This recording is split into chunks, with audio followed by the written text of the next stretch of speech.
All right, go ahead. Well, welcome to the January 26, 2021 session of Tangerine SDR and Hamsci Personal Space Weather Station Technical Group. My name's Dave, KV0S, and this week I've not been doing a huge amount of programming. I have good intentions, but it hasn't happened.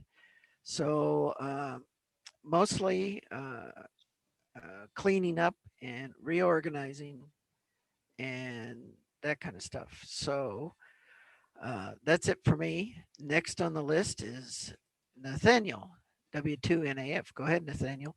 Thank you very much, Dave. I've just been here trying to keep all the different things going that need to be kept going.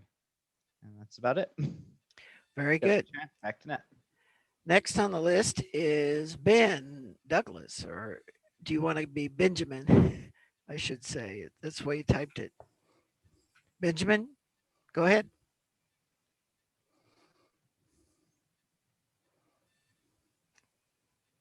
Benjamin?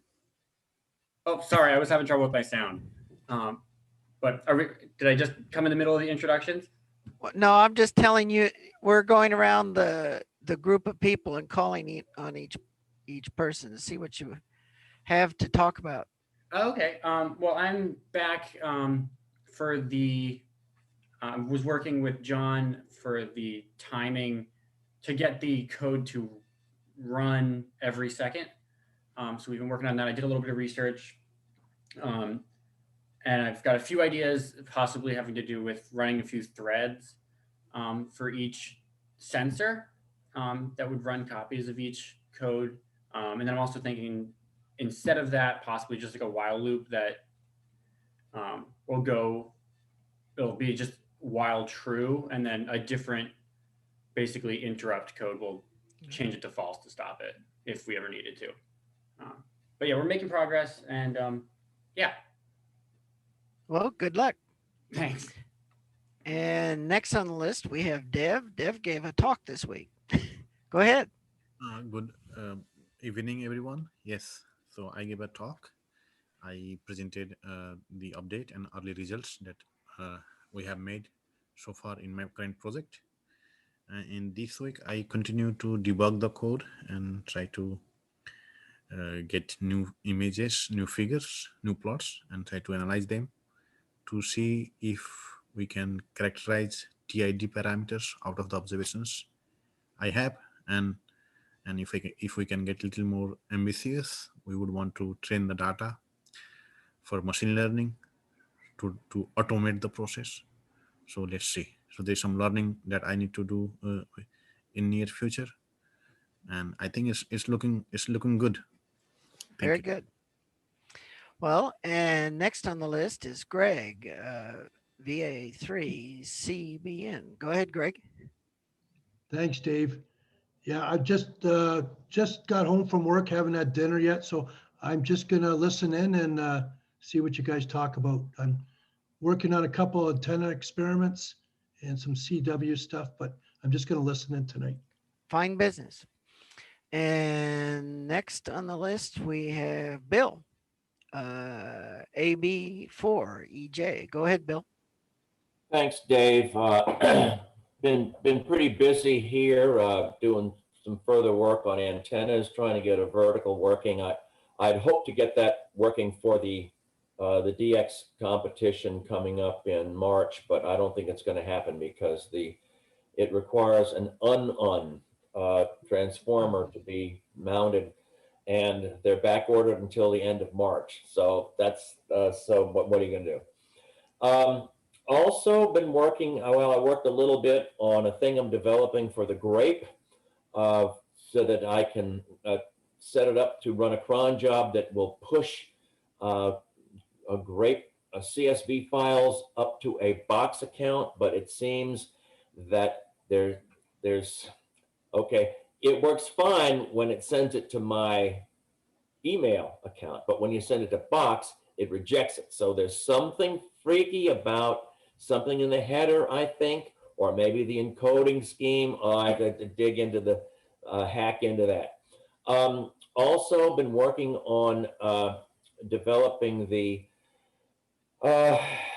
proposal for NASA for being able to get all of the different data from Reverse Beacon Network and WhisperNet and FT8, and that is PSK Reporter and DX Cluster and everything else. And then our plan is to collect all of that, put it into a single, what we say, consistent type of file layout where everything has locations with it, which is really a problem now because a lot of that data, it refers to another database that has a call sign, and then you got to look up, then you got to take a look at what was the date and time of it, so you know because people move. Anyway, there's a lot to it, but we're working with Phil Erickson and Nathaniel on something for that. Made a lot of progress on getting that written. A lot of difficulty on figuring out exactly how the project management and I guess Nathaniel ran into the problem where they increased the amount of overhead. And so after you include all the overhead and everything else, I guess you get about 20 cents on the dollar that you can put towards actually accomplishing the work. So we're trying to figure out how to deal with that. So anyway, that's going to probably be a balance of the week. So back to Ned. Sounds familiar. Yeah, so I should say when I first got to Scranton, the overhead was only like 43% on salaries only. That was so it was like the cheapest overhead I'd ever heard of, and now it's like overhead like everyone else has. So. Yeah. So anyway, let's see. Next on the list, we have Dan in for XWE. Thank you, Dave, and hello, everyone. Worked this week on understanding better pulse audio. I sort of suffered through ALSA and OSS over the years, and since pulse audio has become the default sound transport system for the Raspberry Pi, I decided to dig into it a little bit and really looking at it with the intention of being able to understand how things are connected and translate that into if-then statements for scripts. So it was pretty successful, actually, and I'm kind of happy I undertook the task. Anyway, back to you, Dave. Well, have fun figuring out pulse. Next on the list, we have Dave Witten, KD0 EAG. Go ahead, Dave. Hello. Yes, I've just been writing some code, I guess. I can't remember anything else I did. Seems like forever. Goes on, and it's become very, very tedious. Just a very mindless kind of string manipulation in C, which is so I'm getting there. Someday I'll be there, but that's it. Well, fine business. And next on the list is David McGaw in one HAC. Go ahead, David.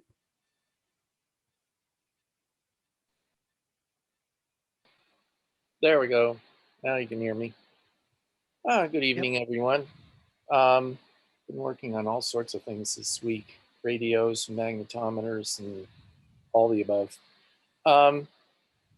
Primary thing I have to ask is I've got a bunch of data files that I've taken from on the magnetometer here. Question is, what happens to them? Do they get automatically sent, or do I send them somewhere? And I guess with that, I'll go back to that. Fine business. I have lots of data too. Some of it useful, some of it not, but I've kept everything I collected. So I have the same question David has. Yep. Anybody have an answer? I presume somebody's going to compare them sometime. Yes. Well, I was asked to, set up an rsync repository on a Linode instance to collect them until such time as a more formal mechanism was available. But I have gotten this stupid metadata stuff, rewriting all my code to get it to match this metadata scheme, has so eaten my life that I wanted to get that done first so that I could get it from the right places. I just haven't gotten it done. I've got 2 different Linode instances set up and running, one for testing and one for, to really use, but I haven't got there yet. As soon as I get that done, then the idea was to create a cron processor, not cron, but something, a system D timer event that would push them to the Linode instance, which would then figure out what to do with them and make some sense of where to put them. But at the moment, I haven't done the rsync part at all, except for installing the software. Yeah, So that's it. Yeah, I'll just mention that our AM Doppler project, we've got 6 receivers out in the field, and they each take data overnight. It gets analyzed by its resident Raspberry Pi, and then the data is uploaded to a Raspberry Pi server at Dartmouth, and then it's available on the web. I don't know if that type of architecture would be useful for this project. Well, it's the general strategy, but we were going to make something that was universally available, and it seemed easier to use a kind of a cloud Linux instance that everybody could get to without a lot of paranoia setting up, worrying about, well, a relatively narrow filter for it to come through, but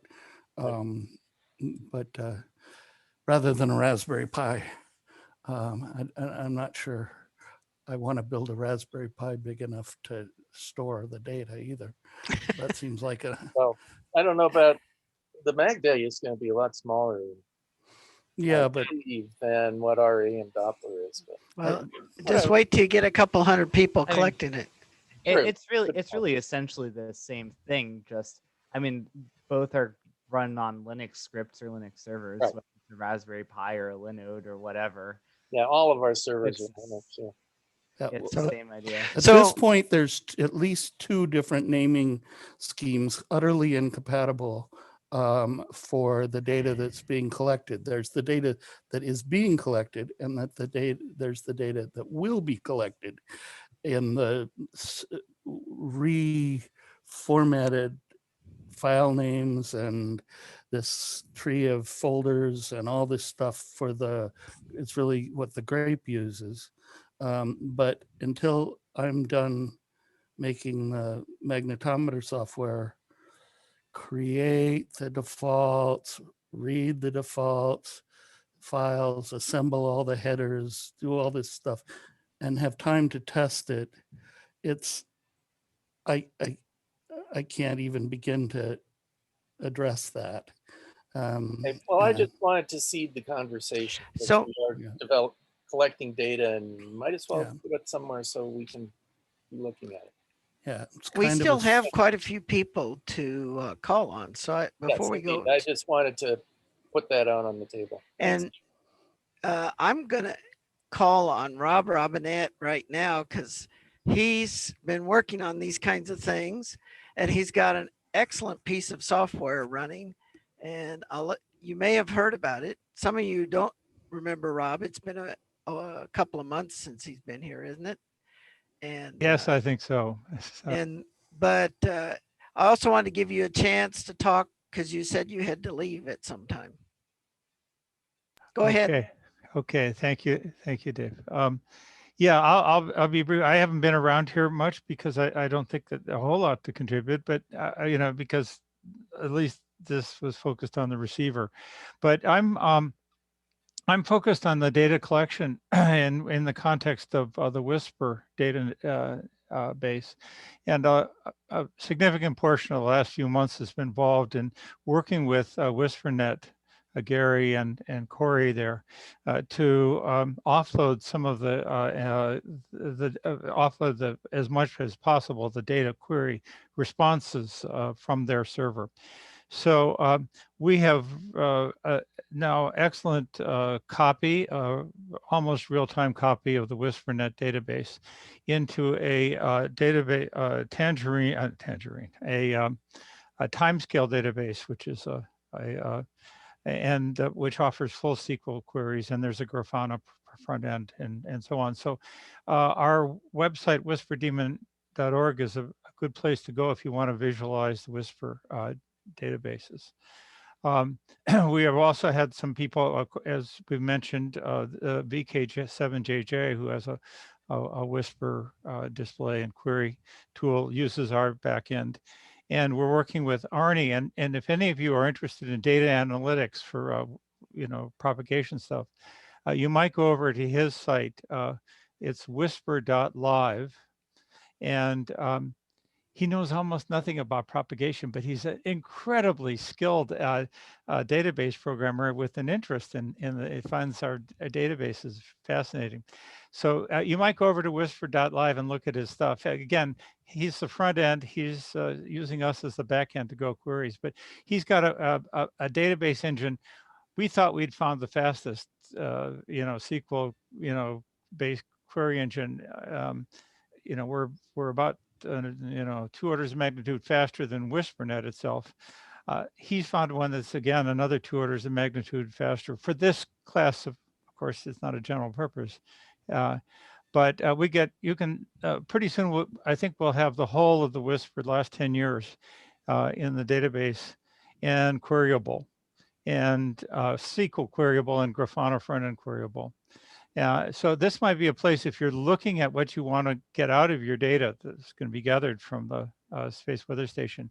Arnie is the Whisper.live is an exceptional. He's done some, I think, exceptional stuff. So anyway, that's my focus. I'm doing battle with RTL FDRs. I don't know if anybody's using them, but I've uncovered the fact that basically that you can't. They have unpredictable tuning frequencies. They have no, it's not drifting. They're remarkably stable. I mean, there's within a few hertz in an hour at 500 megahertz. But darn it, you can't. If you tune 1,000 hertz below 500 megahertz, you don't get a 1 kilohertz audio tone. You'll get something like, you know, 19 or 1400, and then you tune by 1 hertz and it'll jump by 400 hertz audio tone.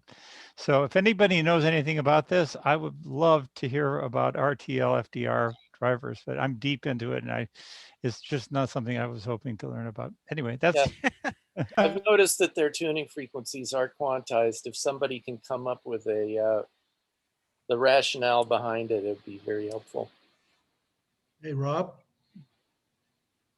I'm sorry, yes? What was that guy's call sign with whisper.live? He doesn't have a call sign.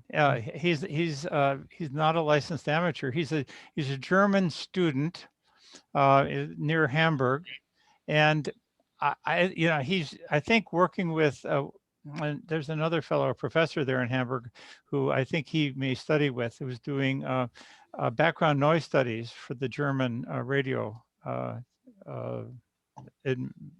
Licensing boards, and so from that, I guess Arnie gained an interest in the Whisper database and has really, I think, done some amazing stuff. It's as impressive how quickly he can, the data is gathered. I think he's still running. If you go there, he's still running off of his home server, like an i7 sitting on his desk. we're trying to help him to move his site out to alongside ours up on a cloud server so that it's a little more reliable. Anyway, Thanks, that's Ron. Yep. Okay, well, let's go on down the list. Let's see if I jumped a little. I think Dave, KE8 QEP is next. Go ahead. I'm new here. I am a new ham. I thought I would just see what was going on. I don't know that I have much to contribute, although I am interested in the geomagnetism data that's being collected. And I don't understand, why don't I have one of these in my backyard already? Well, we're trying to make it that way. And you know, I looked at one of the other videos, and you know, there were some issues with the data and there were some messy things, but you know, real world data is messy. Yes. I mean, and scientists who want to use that data are used to dealing with messy data. I mean, that's not to say you should give them purposely messy data, but they're going to expect little dropouts and blips. Yes. And who knows what. That's just how it works. And so, you know, there could be, you know,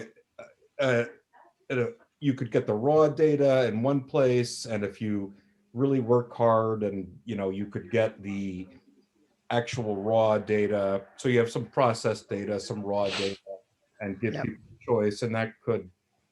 But you know, I have a small yard. A magnetometer may have some issues, but maybe I could have two, one in the front and one in the back.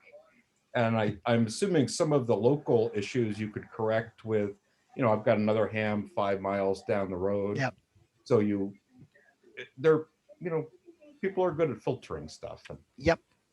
Well, that's the idea, is making a personal space weather station that people can acquire and set up in their space, and then we can collect data together and see how it compares.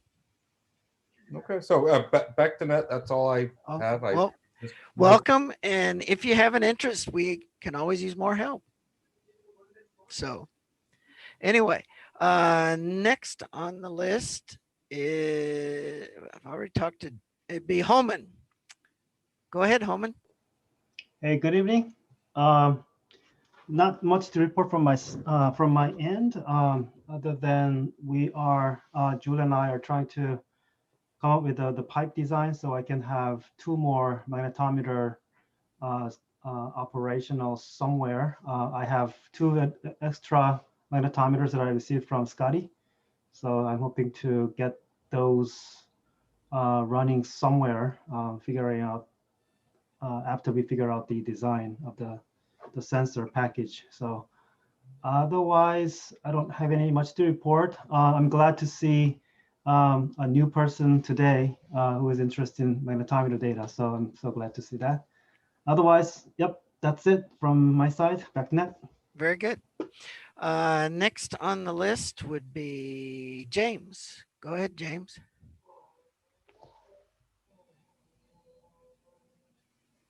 Where'd he go? You looking for me? There you are. Yes. Well, I actually got in on time this week. I was a little late last week, but the information last week was interesting, and just checking in and listening to all the information. And with that, I'll get back to the net. Okay. And let's see. Next on the list is Jim 7J1AJH. Go ahead, Jim. Good morning. Just listening. Thanks. Okay. And then next on the list is John N8OBJ. Go ahead, John.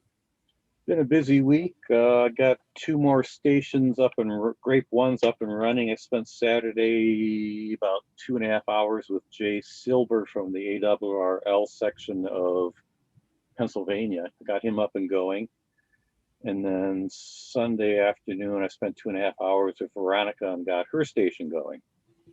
So where it stands now, I've got 4 more stations sitting in boxes. I've got 2 shipping addresses that they're going to go out tomorrow. One's to Cal Poly And the other one is going to be, I guess, oh geez, Jenny Jump or something like that. I got an address from them. I'm actually in trouble with somebody else that is on the session here with. This is going to be for Ben. This is his development system. Okay. He's going to be helping writing the code for the Gen 2, actually Gen 1, Gen 2, and the magnetometer stuff. It's all going to be with the file stuff. I've got a lot of it already written, and he's going to be helping me getting that going, but I'm not sure when he's headed off to school. We'll have to chat later. I may have missed the deadline already, so I have to put a GPS module on this before I can ship it to him. So is Ben, everything else is working. Is Ben there at Scranton? No, I'm at Ursinus. Oh, okay.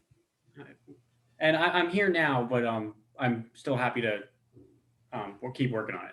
Okay. So I might have to give you new shipping address. I think you moved today, right? It was last week. Yeah. Oh, I'm really out of touch. Yeah.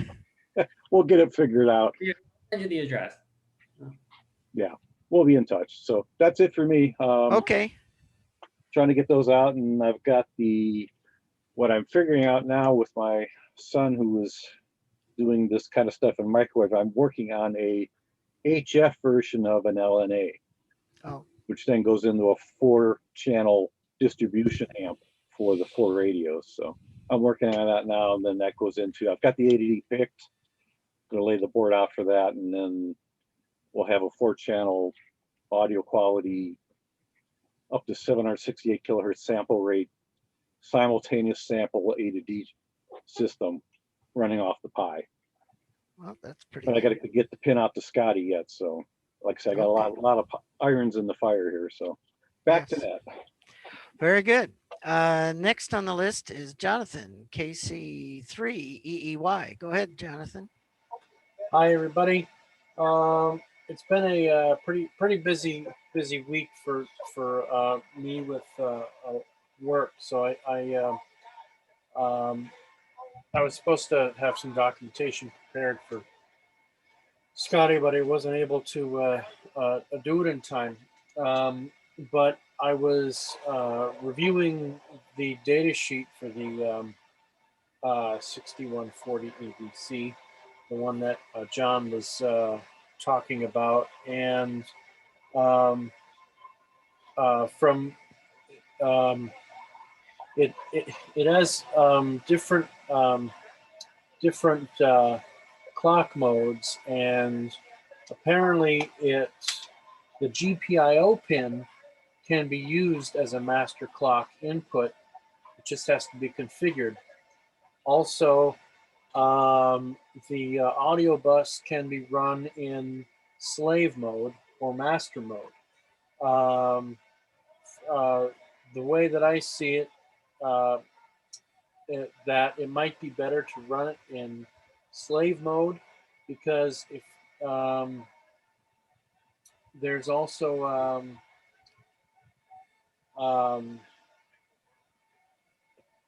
that if you run it,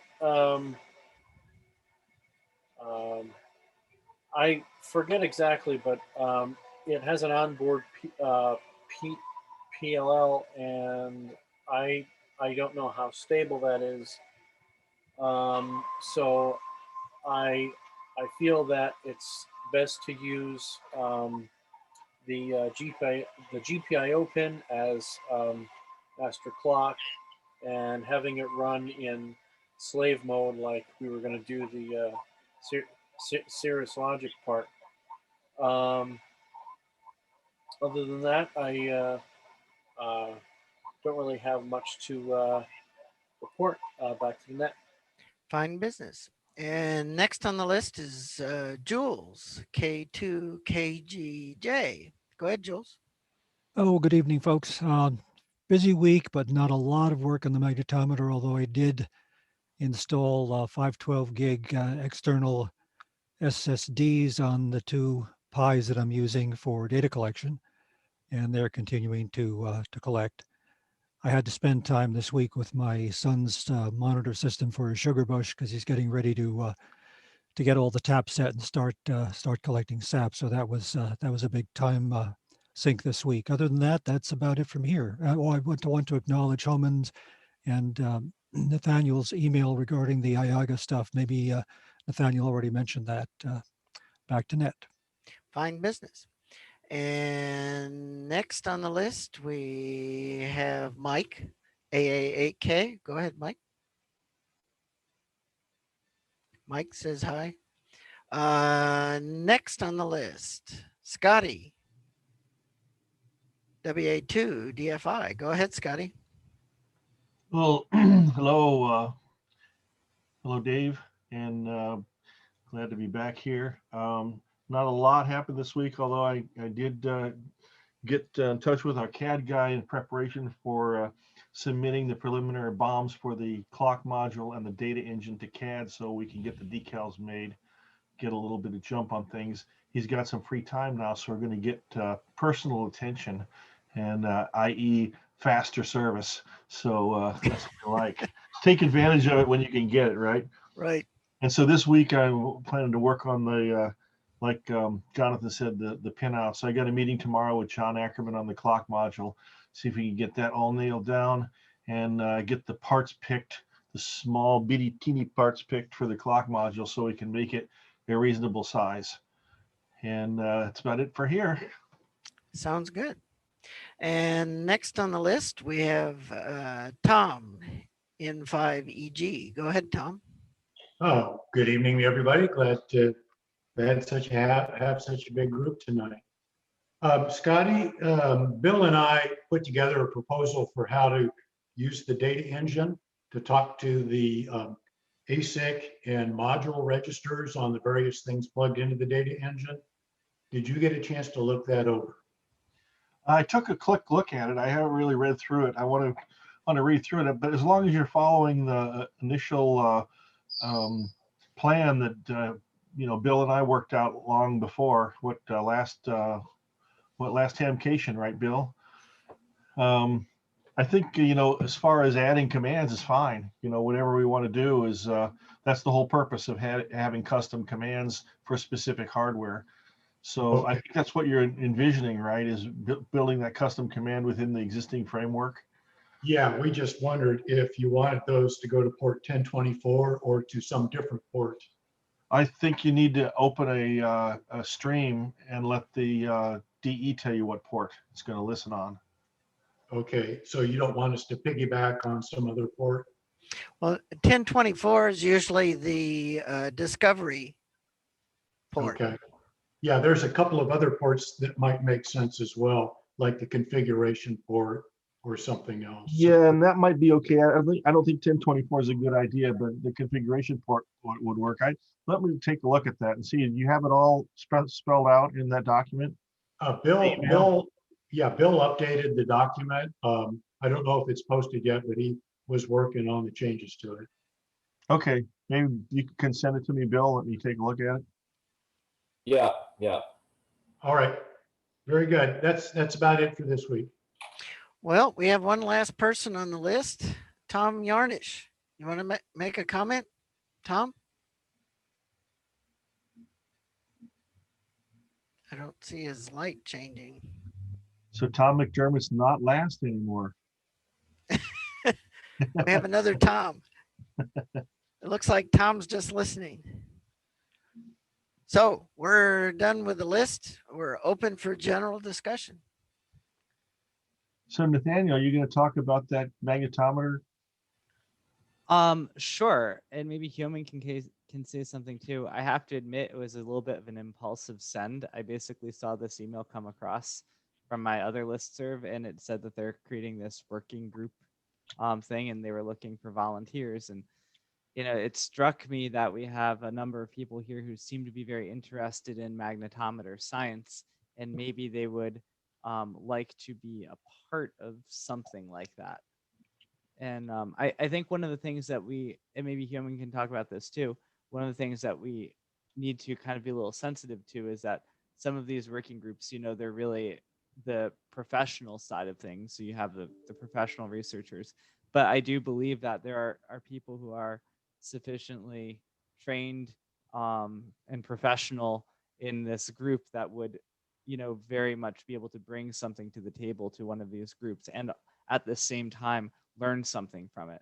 So that particular group, it looked like it was not strictly magnetometers, but data assimilation. So they're going to be looking at how do you pull data in, or how do you combine data from many different types of sensors, probably including magnetometers, and include it into a global model.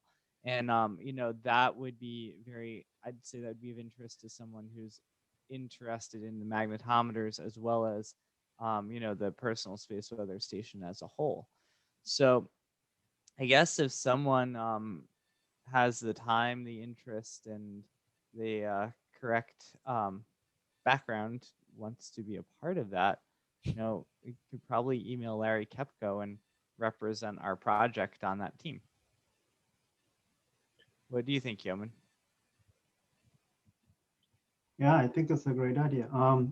Although I have to confess that I didn't really read what was presented there, but I think what you're saying is that it's about data assimilation and collecting data for better modeling, right? So yeah, I can bring the email up. Yeah, I think, of course, it depends on the data quality they would expect, but I guess our approach is sort of like the more the better kind of approach, rather than having one really nice data point, one sparse point. So I think we can, present a little bit different approach by saying that, this is what we do by distributing as many sensors as possible, so that collectively we can see something, things differently, and that can maybe help even the scientists, professional scientists, figure out come up with a better modeling for geospace environment research. Might be interesting to sit in on a couple of sessions to get an idea of the level they're working at. Yeah, that's kind of what I was thinking. Like, even if you just have the opportunity to sit in and listen. I know Larry Kepko. I can certainly email him and ask, if this would be an appropriate group for some of us to get involved in. Or it looks like that this is just one of a number of working groups over at IAGA. So he might be able to help place us in an appropriate working group, because this is more about modeling, data assimilation. This is perhaps more about modeling. Some others are more about measurement. But yeah, it seems like this would be something that would be good. I have a question for Nathaniel to ponder. Okay. I've been giving some thought about this South Pole grape. Yeah.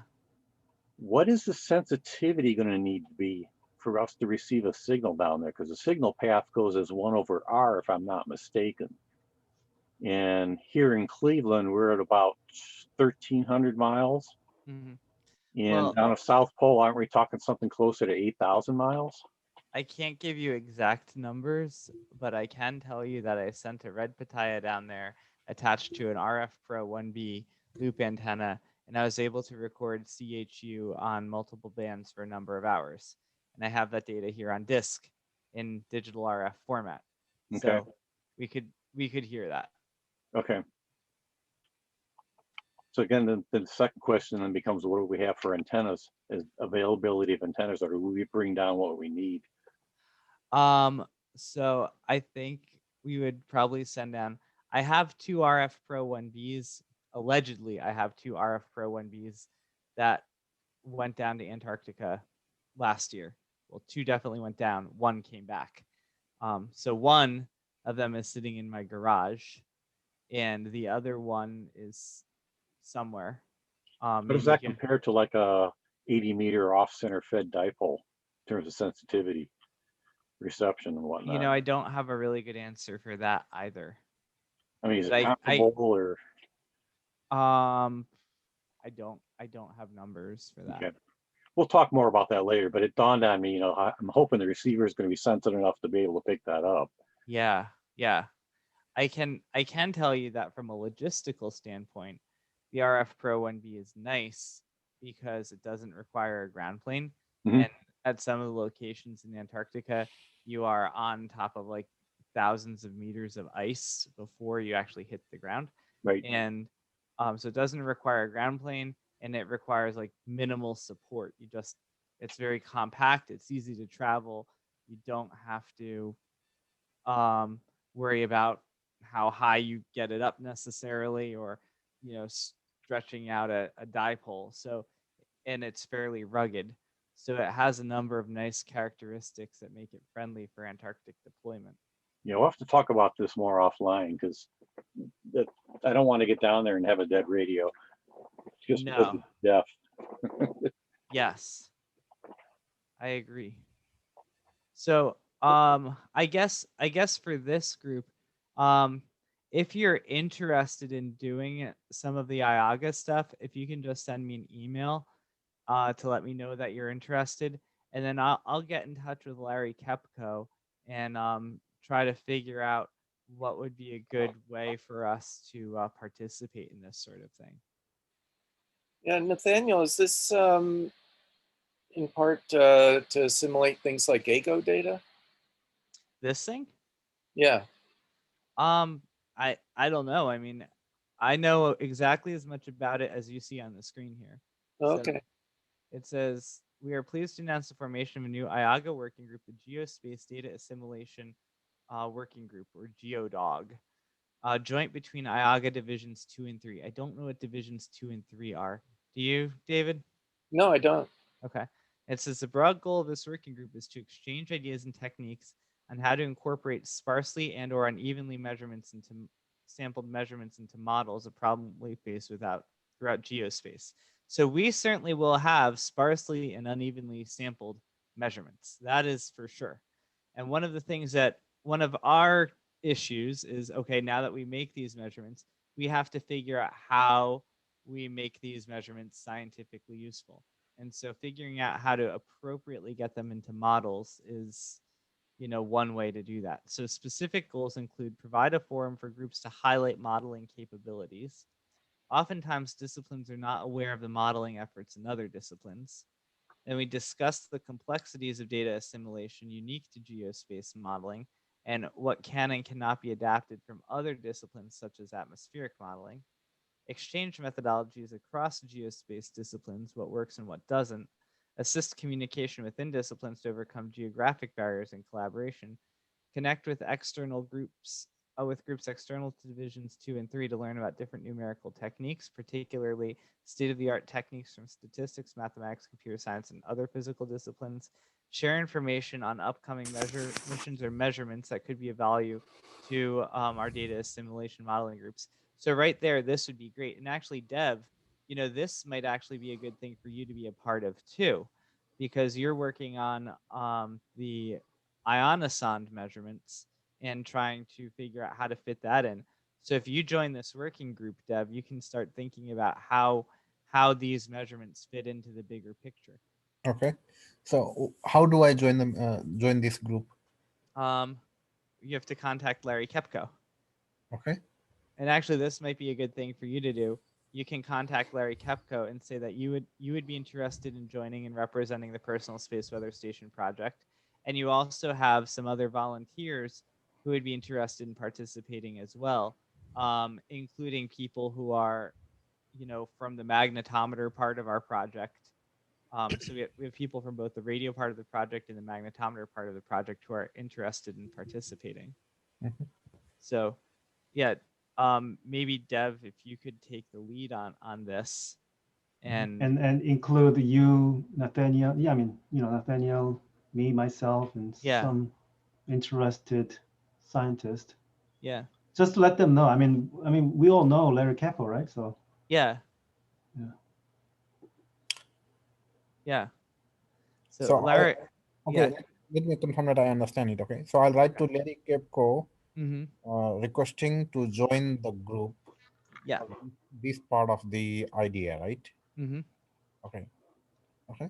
And so the idea here is, so what you can do and what the other people in this group can do, we can share information on, we are basically an up and coming mission and system of measurements that might be of value to the data assimilation group. Mhm. So, so we want to present that information to them. And then we want to be able to learn what types of data assimilation are going on and how we might be able to fit into this effort. And so then we can provide guidance. And then this group's supposed to provide guidance on data sources, data reliability, and appropriateness for data assimilation. This is even the best data assimilative model is only as good as the data that goes into it.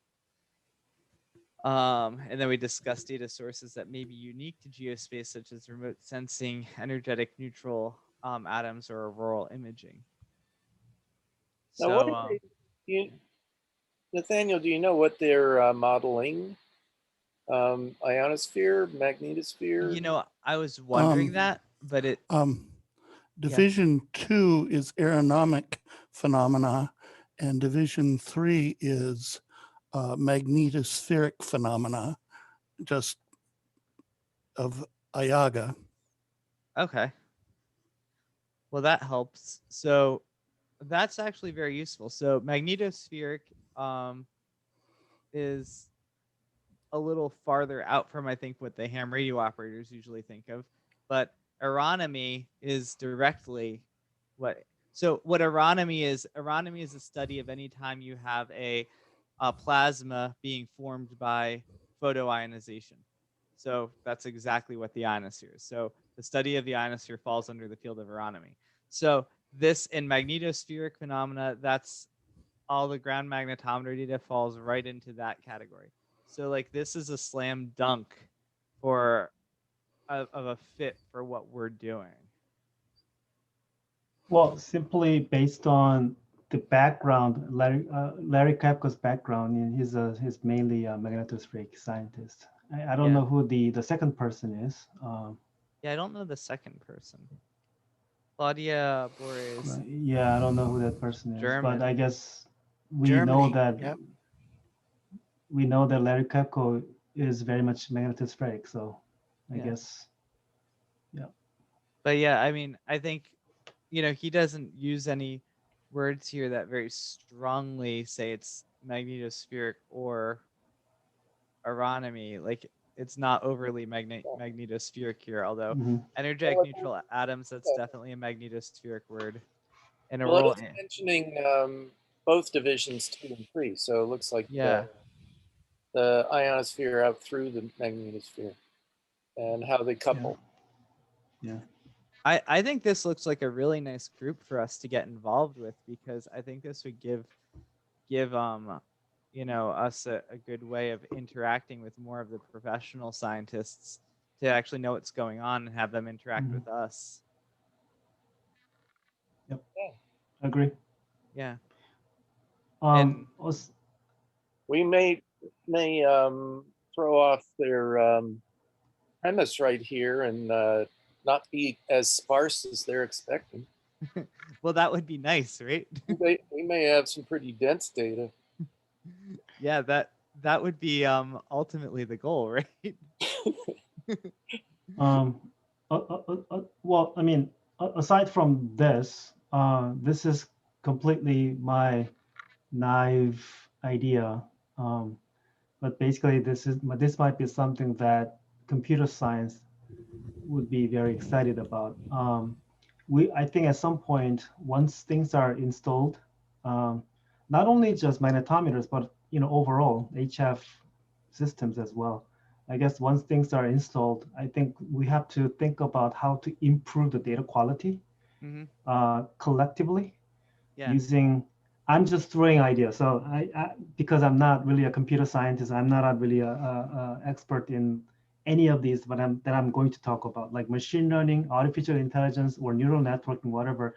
But I have seen people who use this type of technique to sort of understand the quality of the data or to improve data quality of data.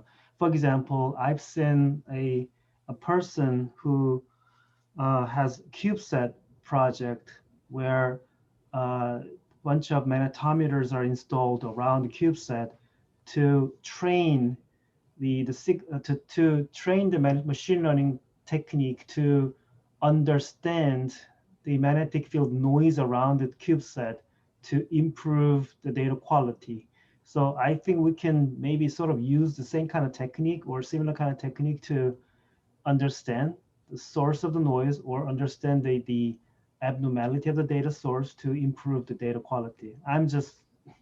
This is my brainstorming idea, but I think at some point we have to do that kind of stuff too, because what we do is actually measuring things collectively from many different places by establishing a very dense array, which has never been done before. So that's something that we have to think about. My proposition. Yeah.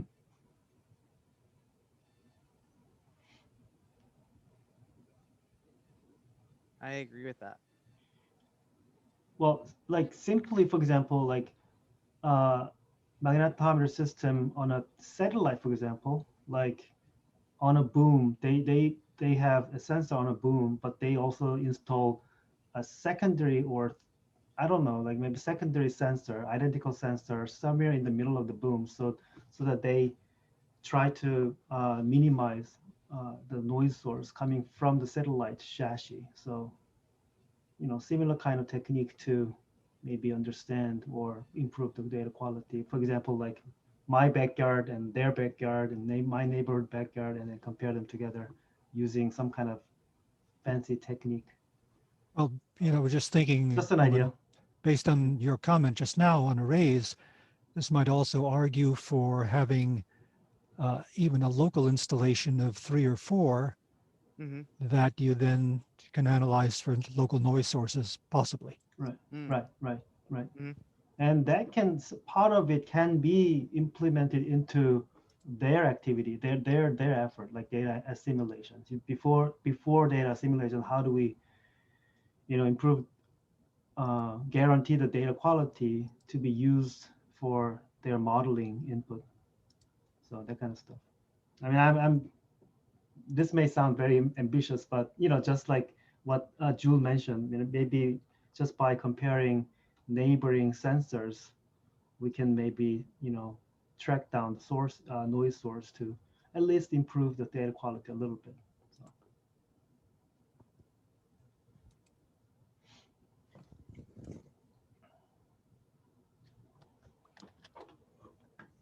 So I think this is good. So I guess if anyone, Dev, why don't you put your email address in the chat? So how about if we make this, if anyone would like to participate in this, if they could email Dev, and he'll coordinate with Larry Kepko. I think he lost the Dev. I think you lost the at Scranton. There you go. Please put Nathania and myself.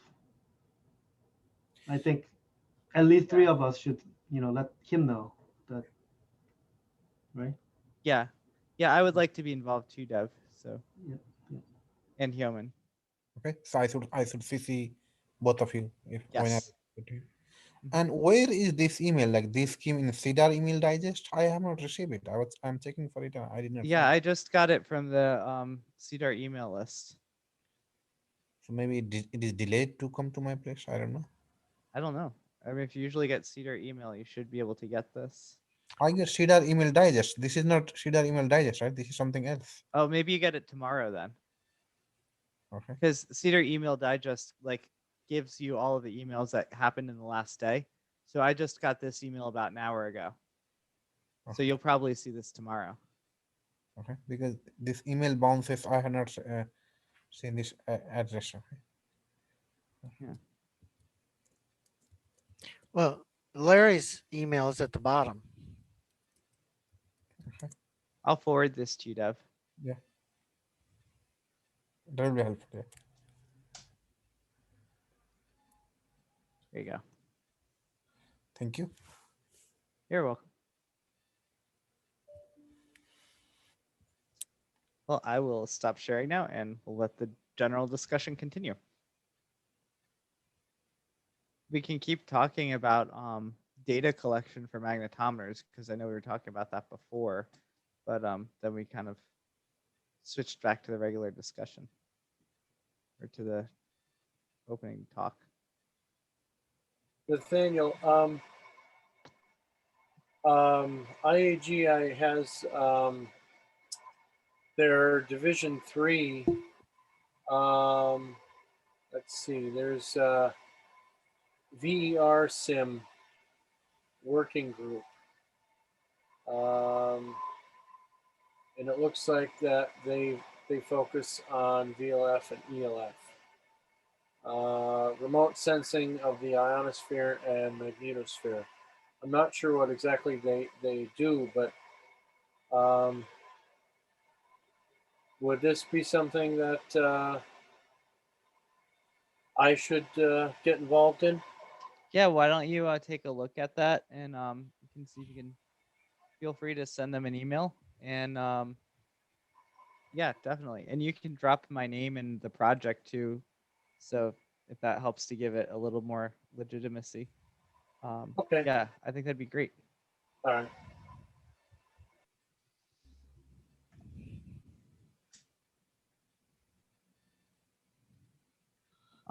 So let's see. So then we were talking about the collecting the data from the magnetometers, and Dave Witten was talking about how he had a couple Linodes and he was working on that, but the metadata, he was working on metadata in the file naming conventions of what's actually happening, and I guess what's proposed to happen are incompatible. Is that right?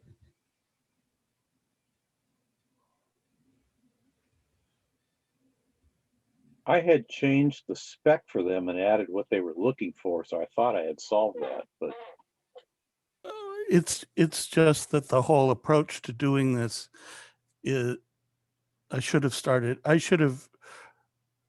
over and written a clean new set of code from scratch instead of trying to weld what I was doing together with what you were doing, because they're really just the order that things happen, and that the whole mindset is just so completely different that it's just been a kind of a pain. That's all.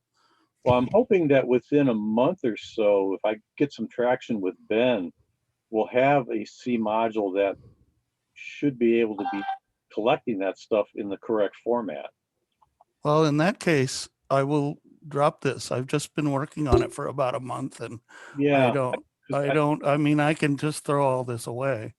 Because we're going to have the data engine, and then once we get because it's going to create the header stuff that's pulled out for all the metadata, and then it just starts collecting the CSV file. And if the data is appropriate for a CSV file, we've got the engine to do it.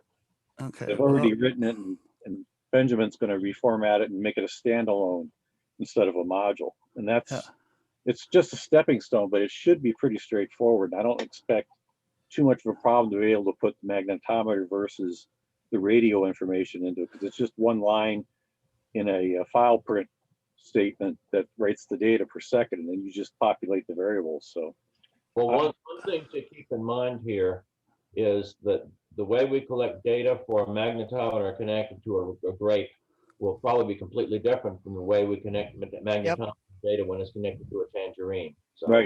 Right. Fully agreed.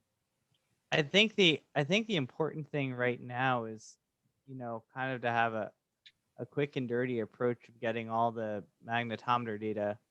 I guess really both. We need all the magnetometer data and all of the grape data, both in a central place.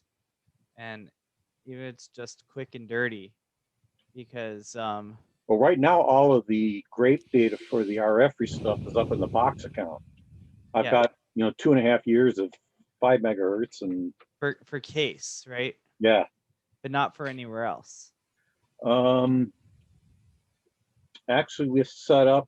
Bill has an account into that, and I'm setting up a couple other people with that as well. But it only happens if they push the data there manually, right? But Bill is working on an automation that the Pi can push it up there. So that'll be really good. ultimately it's going to be pushed to Bill's database. Right. But if we That if we doesn't get the exist yet. yeah, right. But Bill's database is going to be fancy, and it's gonna. We're not expecting to see that actually working for like another year, right, Bill? I hope to have I 2 years, but we're going to push for it, you know. Yeah. So I mean, right now, without a fancy database, we just want someplace where we can get all the data in one place. Because like, if we can give Hyomin all the magnetometer data, Hyomin is gonna have a big smile on his face, right, Hyomin? He's just gonna be like, wow, I have this. I can just log into this one computer. And Well, there's that's worth all it. this magnetometer data here, and then I can go Well- pick my favorite graduate student, and he'll be able to have his favorite graduate student plot it all for him, and do great science with that. Well, I wonder if folks realize how many parameters there are, quote, metadata parameters, in the sense I think of metadata, that you probably want to track on a given magnetometer. It's a simple device, but there's a lot of parameters. Are all of those parameters currently being written to a data file into the data file? No, or You're they so- weren't. That's what I've been trying to That's do. what you're trying to work. Yeah. So okay. So yeah, that's really important. Okay, yeah, because there's a whole bunch of, if you want to be able to have a sense of, even the orientation of the device, or the number of average samples, or the any number of, there's lots of parameters there, not zillions, but quite a few. Yeah. And I don't It's think exactly what our metadata file is intended for, the extra metadata stuff, which gets yeah, except that it's exactly what, at least, no, but I've got it in there, but it's not the right way to do it. Okay. But, we'll have another conversation, see if we can figure this out and make it useful. So Yeah. part of this is, if you're doing metadata analysis of thousands of these, you're going to have to strip all that metadata away to be able to make a common data set, but you still need it. So essentially it becomes multiple files or Well, the way multiple I pieces. separated the two is that the metadata at the beginning, it always starts with a pound sign. Yeah, but it still takes some programmers, data scientists, to pull that stuff apart, and that can be tedious for some people. Yeah. When not when you just have one site, but when you got say over 5,000 sites, it might become a little tedious. Yes. That's a nice way to put it. A little tedious. I should stop worrying about the Linode part of this also then. Uh-huh. Is that correct? And then instead do what? Anything? Nothing? Well, it either goes to a Linode or it goes to Bill's box account. And I don't know what a box account is. Well, box account is, it's fine for sharing data, but again, if you put 5,000 users on a box account, you got problems. Somebody's going to complain. Yeah, the problem is you got to have a reliable. So the Linode would be a much better solution for a lot of users. Well, I mean, and like I've got half a year of data sitting here. I mean, for what we're doing here, though, we're not trying to. This is just like a temporary thing until Bill's database gets set up. So I mean, he's still talking like 2 years. Yeah. So what are we going to do for 2 years? That's going to be an awful lot of data, even for a couple hundred people. Can we just get storage someplace where you have a call sign? Well, that's what this is. Yeah. Well, we were going to have a database that had or a file structure that had some sort of, the node and the date. Mm-hmm. and then you would have a compressed file there that had that node and date. I mean, the nice thing about the Linode is it is just a Linux box, and you can write that software, write that server to be whatever you want it to be, and you just rsync things up, and it's very straightforward that way. And then that would leave it for some of Bill's fine graduate students to make the sniff that stuff and load it into their database. But it would be relatively straightforward and rational then to work through. Right. Rather than, at least a little processing would have been done on it to get it into, make it. Nathaniel, do you have any access to being able to set something up like that and or have some graduate students write the code to make that work? For the Linode stuff? Dave already has a Linode set there. There's just nothing in there. Yeah, that's what I was asking Dave to do. Oh, okay. So that was my job. Yeah, but I've tried to backport all this stuff for the grape to match the. I don't think much of it's very necessary for this part. It could all be put back into that structure. Yeah. Do you need to worry about having the grape match right now? I think I don't think so. I don't think so, Dave Witten. I think you don't need to worry about the grape. I think all we need is to get the magnetometer data onto the server, and you have like one folder for every station. Yeah. And don't worry about the grape. John can worry about the grape, and John can deal with the grape and send it over to Bill's box. If you just do magnetometer, that'll be great. Okay. Well, that'll be a lot. I have then all I have to do is a little process that gets installed on each node or each site and a little bit of processing at the Linode. So yeah, and then it should, and maybe a little web server in front of it so that you can find your files and pull them back down if you want.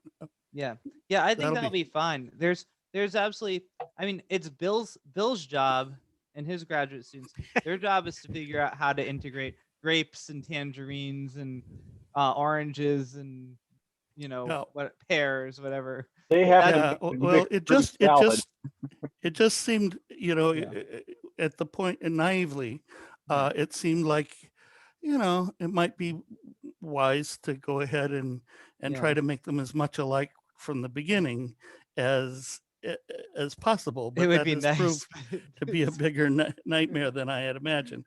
Yeah. And because it's addressing things that don't fall entirely in the category of metadata in my thinking, and or only indirectly, and it also is at odds with what we've been doing. Yeah. So so I'd say the most, it's not important for you to be compatible with anything else. What is important is to get all of the pair magnetometer data onto the same computer in an automated fashion. Okay. I'll shift gears to that now. I'll work with Dave as a test person to send him his site data. That sounds really good. That would be great. Yeah, I have this saying that I say to myself when I'm writing code, that all code starts simply. Yes. Because I'm like, all I want to do is plot this thing and this thing and see how they work. And then before you know it, I'm like, well, now then I end up like with this, 1,000-line piece of code with like multiple classes and it's just Well, and it all I'm like, all I want to do is see this and this. Yeah. I honestly told myself this would take 2, maybe 3 days. And that was, a long time ago now. I've always thought that if, I knew what I was getting into in any of this case, I would have got a very different job a long time ago. Different career path altogether. But somehow blissfully we forget, I guess. Yes. And so, okay, that's where it'll go. Thanks, Dave. Sure. So Ben, you are our newest member. How are things going so far? I would say pretty good. I mean, I've been just doing basically just been doing research, and I'm actually as we speak looking at some of the little bit of test code that I've been running just to see how I could get something to happen based off. At first, we're going to base it off system time, so just every second that the computer senses is going by, and then we'll figure out either. I'm thinking either I'm going to discuss it with John, but either running the system time off of the GPS DO or connecting directly to that.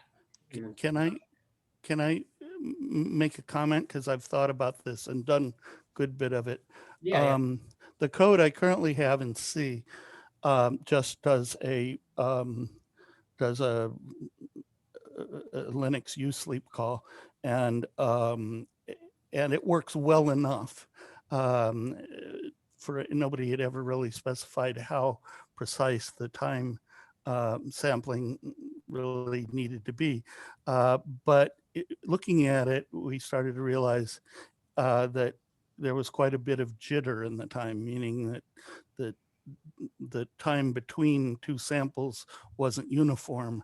So some of them were closer, some of them were a few milliseconds further apart.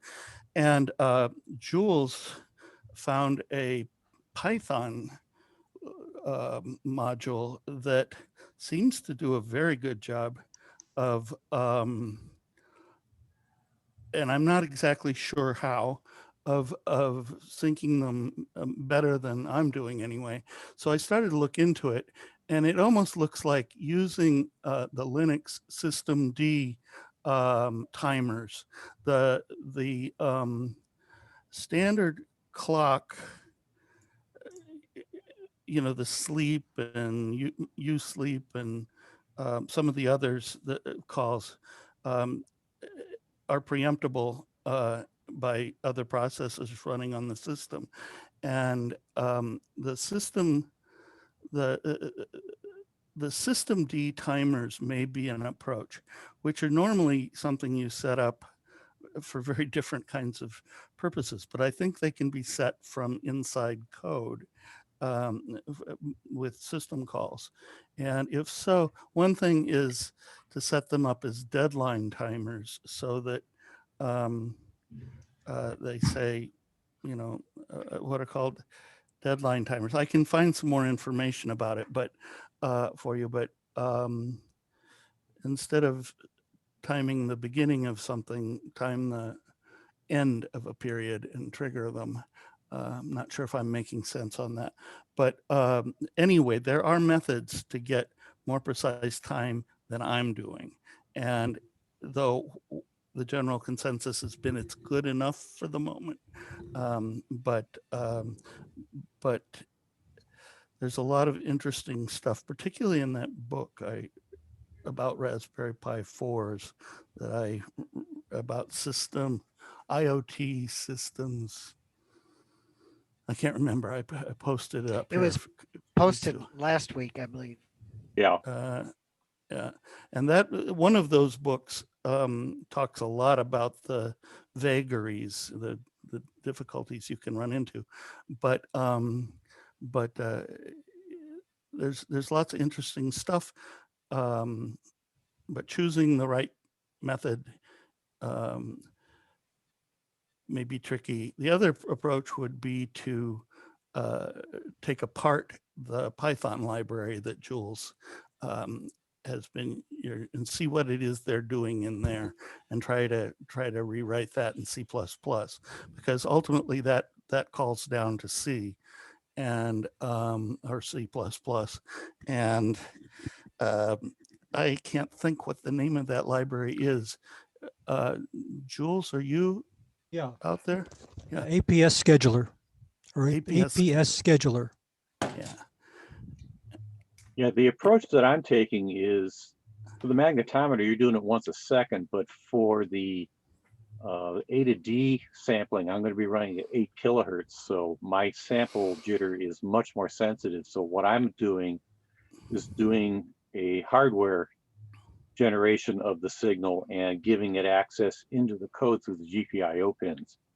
That's how I'm handling the 1 second tick and the 8 kilohertz sample commands. Are you using calls from the BCM 83, whatever it is, library that Raspberry Pi folks? I'm going to be looking directly at the I/O pins, so Yeah, well, you can go to that. You know, there's several strategies for interacting with the hardware, you know, with that thing on there. You can go through Sysfs, which is, you know, the system file system, or you know, it's a folder off of root, where contained down in it is are all the bits of the IO hardware IO represented as files in the traditional Linux manner, but that is being deprecated in the future in the 5.0 and above kernels, which won't be around for, it'll probably be around for another year or two, but that whole Sysfs method is being deprecated and being replaced.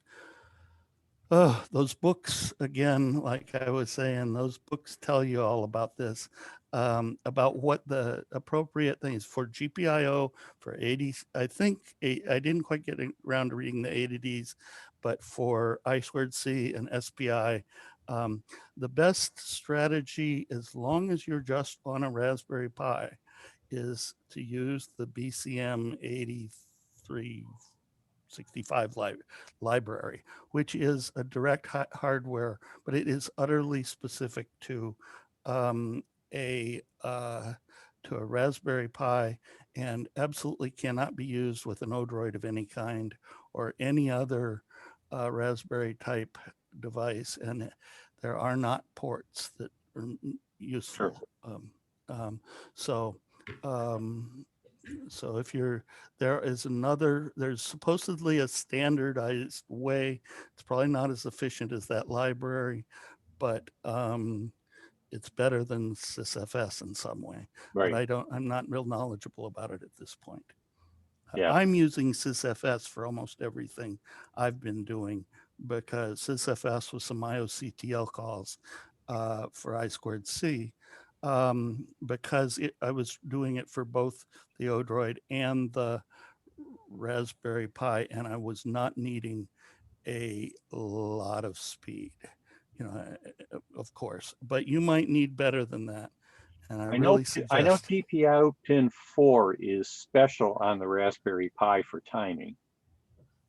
It has a much higher resolution inside the BCM chip for some reason, and that is used when you set up a Raspberry Pi as a Stratum 0 clock. It grabs that and uses that. So it also preempts you from using a monitor, because it grabs the clock generation for the HDMI stuff off that pin. So that's sort of the route I'm heading, but I'm going to have Ben digging into that for me, sort of working together on it, because I know enough to be dangerous, but I don't know enough to implement it yet. But I do have the books you talked about. Oh, you do? Okay. Yeah, well, I did one or the other of them, and there's also a third one about using drivers, Linux drivers. I don't have that book.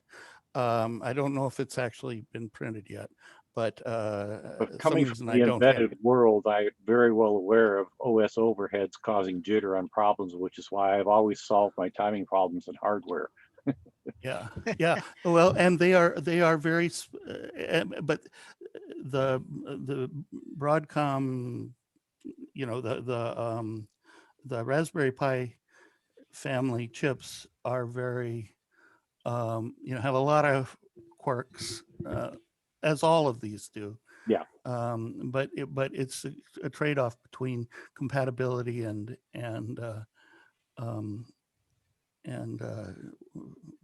deadline requirements, I guess. So anyway, that's just we got a lot of work ahead of us. I understand that, but the trick is to keep everybody informed, and when we start making decisions that put us down a path, that we don't chop something off that we need. And that's really the danger at this point. I'm trying to keep everything up in the air and open in the discussion so we don't miss something. Because I've been there before, and it's a mess when you try to straighten that out. Yeah, and Hillman has asked me, I think possibly he's writing documentation or something about, which of the Raspberry Pis are usable for these purposes, and you get into differences between them on these things. I think both the 3 and the 4 will work with the magnetometer for right now, yes, but not the ones in. Well, there's a 1A that might work, but there's also a 3A that's only wireless. Yeah, I don't know. There's all kinds of weird Yeah. things, and but the idea of using, the Pi is the best documented by far, which is not saying too much, but it's the best there is. The others have some nice features, and I quite love them, but you're really get out of depth quickly there. Yeah. So anyway, that's my. We got our work cut out for us. 25% cents anyway. Well, I need to go, so I'm gonna let you guys continue to talk, but I'll say 73 and see you next week. Yeah, I've got to run myself, so. Well, Thanks, Dave. Email.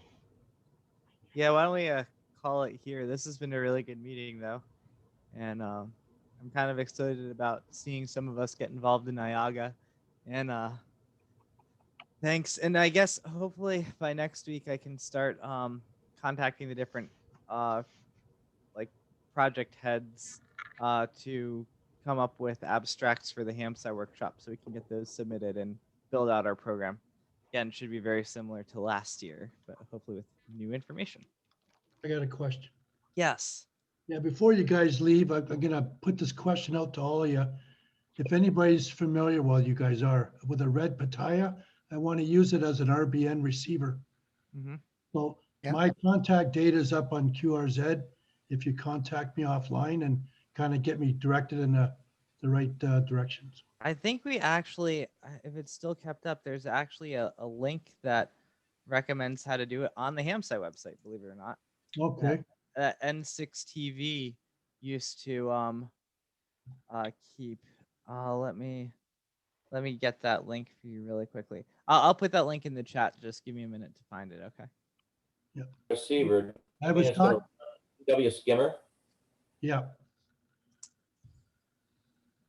I was talking to Phil, and he directed me where I could purchase one and where I could get Pavel's software. So, but I wanted more of how to use the damn thing. So. Yeah, I'm running. I have a red Pataya running as an RBN receiver right by my feet right here, and it's been. And in fact, I'll put the. I'll be there tomorrow. Just kidding. Is it on the site, Nathaniel? What's that? Is it on?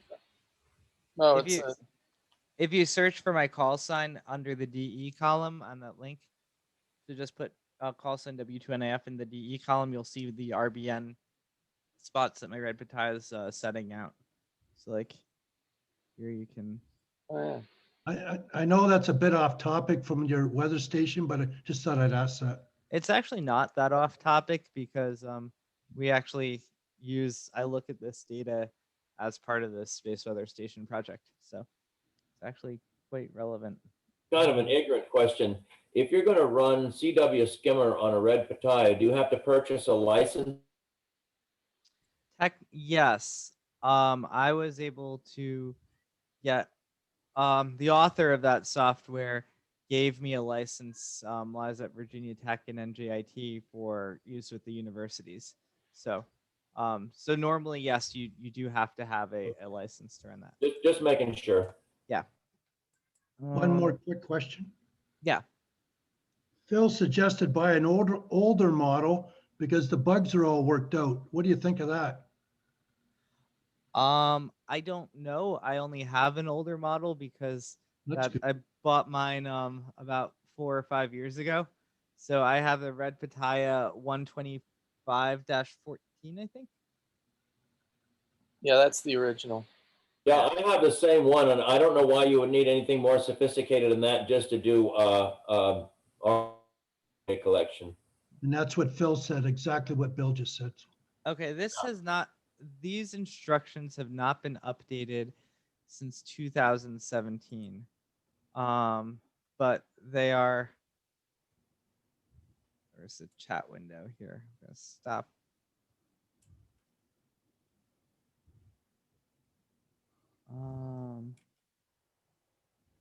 My chat window disappeared. There it is. Okay, there's the link in the chat. Okay. Greg, are you familiar with the RBN ops listserv? Is that a IO chat thing? What is that? What is it? RBN ops. I'm a member of the Google Groups RBN, but I think this is different what you're talking about. There is a Google group that is, what is a Google group? Yeah, it's a groups.io. Yeah, I'm a member of that. Okay, rbn-ops at groups.io. Yep. Okay. Yeah, so I mean, you can ask questions there, and N6TV might be on there. He's the one that originally wrote this. Yeah. You know, if you ask him, he might have an updated version of this somewhere, or you can ask him if he would update it. It would probably be nice to make sure this is up to date. I find that hilarious. I asked a question and you said you had one at your feet. That's Yeah, pretty... it's true. It's right. Yeah, right there. I believe you. Just funny.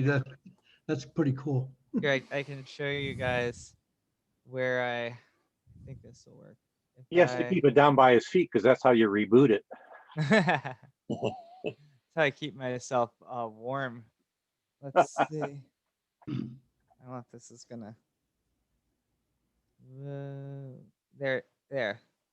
So the red pitaya, I think, is, things are kind of backwards here. Where is it? It's right there. I don't know if you can see that at all. Okay, down there I have a red pitaya running the RBN. I have a Kiwi SDR. I have a Edis USRP running as a chirp Inoson receiver, and I have a grape. And then I also have another Raspberry Pi that is basically keeping the public pipe open to my Kiwi SDR because I don't have a publicly routable IP address. And that solves that problem. Thanks for your input, guys. Sure.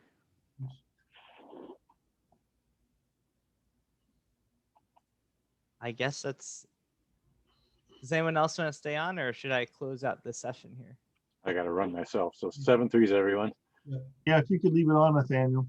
I got to leave yeah. here too. 7-3. See you next week. See ya. So yeah, I will just stop Please. recording here.